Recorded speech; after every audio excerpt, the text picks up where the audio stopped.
duties. One administrative director has been proposed to be cut, his duties redistributed to other directors who are proposed to get a $10,000 raise each. Nurses at every site have been cut to 2 in the district. Psychologists at every site, now 3 in the district. Career guidance coordinators at every site to 2 in the district. Counselors have absorbed many of these career guidance duties. We fill in when the nurse is not on the site. We provide counseling for students who used to see the psychologist. The board resolved on February 19th to increase the counselor-student ratio by 30%. Teachers will have many more students. They'll be grading many more papers. None of these people have been offered a raise for this redistribution of duties. I'm not proposing it to do so.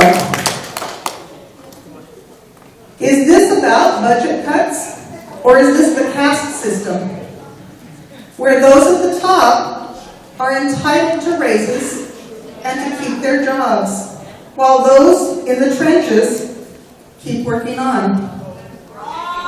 I've been told by a board member that 5 different groups have given suggestions to the board and the district for cuts that would least affect students. I find it difficult to believe that reducing 62 or 70, whichever comes up, will least affect the students. We beg you, keep the cuts as far away from the student direct services as possible. Teachers didn't deserve to be in the classroom, the students need it. Thank you. And I'd like to give the rest of my time to Kisa Pineda, who was not able to finish. First, in response to Mrs. Salerno, I know you said you'll make adjustments to the staffing come the first day of school, but for many, that's going to be too late. There's many of us who are very qualified. We can't just sit and wait. And we're going to look at other places. And it's going to be the students and the community of El Monte who are at a loss. Going back to some of the questions I had is, before these risks were decided on, did the district give or collect intent to return declarations? I don't believe so.